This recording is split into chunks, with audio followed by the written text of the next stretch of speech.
Привет, друзья! В этом видео вы узнаете, как убить душелова Гораджала в подземелье Магушан в обычном режиме сложности. Приятного просмотра!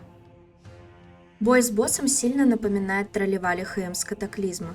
Для убийства босса понадобится в десятке 2 танка и 2-3 хила, в 25-ке 2 танка и 5-6 хилов. В течение всего боя с боссом он будет призывать трэш, теневых прислужников, но вы их не увидите, так как они будут в другом мире. Однако они будут вас обстреливать, поэтому время от времени нужно будет заходить в теневой мир и чистить комнату от них. Как же попасть в мир духов? Босс использует способность «Тотем духов» и ставит в рандомном месте на полу тотем. Вокруг тотема будет подсвечиваться фиолетовый круг, стоя в котором при убийстве тотема вы провалитесь в мир духов.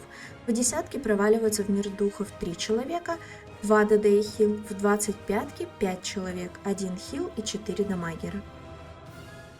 Проваливаться в мир духов обязательно нужно дамагерам с хилами, так как после перехода между мирами у игрока остается только 30% от его текущего запаса здоровья. Вы должны убить максимальное количество прислужников за 30 секунд и вернуться в реальный мир до истечения 30 секунд, иначе вы умрете. Хил в сумраке обязан прохилить всех провалившихся до 100%, чтобы на них повесилось возвращение души и вы смогли нажать кнопку под конец таймера и выйти из комнаты. Обратите внимание, что если на вас повесился дебаф куклы Вуду, вы не сможете провалиться в мир духов для зачистки комнаты. Также хилам на заметку. Нужно оверхилить игроков в комнате, так как они получают баф «Духовная связь», который не только увеличивает их размер, но и скорость, шанс крита, искусность и урон. Он увеличивается на игроках по мере того, как игрок получает больше хила, даже избыточного. Однако выгода от бафа не прямо пропорциональна количеству полученного исцеления. На хилов также вешается духовная связь, которая восстанавливает ману от полученного целью исцеления каждую секунду.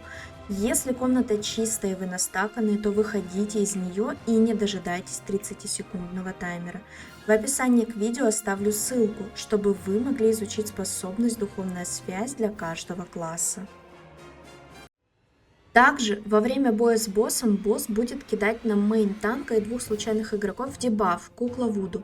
Урон, полученный танком, будет распределяться на 2 связанных с танком игроками. Во время действия этого дебафа танк должен сейвиться, дамагеры тоже должны прожимать свои сейф-обилки. Бабл и глыба не работают и не защищают от получения урона от куклы Вуду. После того, как дебаф куклы спадает, танк проваливается в мир духов и он должен убить своего собственного ада. У танка также есть таймер на 30 секунд, по истечении которого он умрет, если вы его не прохилите на 100% и не дадите появиться кнопки. Как только первый танк провалился, второй танк сразу забирает босса на себя. Снова будет кидаться на нового танка кукла Вуду и на 2 рандомных игроков.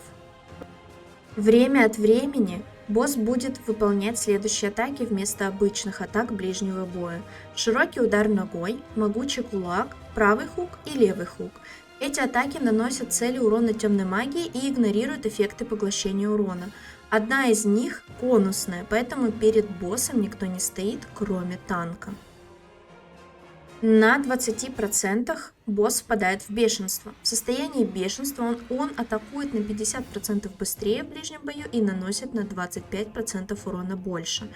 Также душелов перестает призывать тотемы духов. Ну и у босса есть своя способность берсерка. Пункт назначения. Через 6 минут он всех шотнет, поэтому время на убийство босса ограничено. Делитесь своим мнением в комментариях по поводу сложности этого босса и не забудьте поставить лайк под этим роликом, если он вам понравился.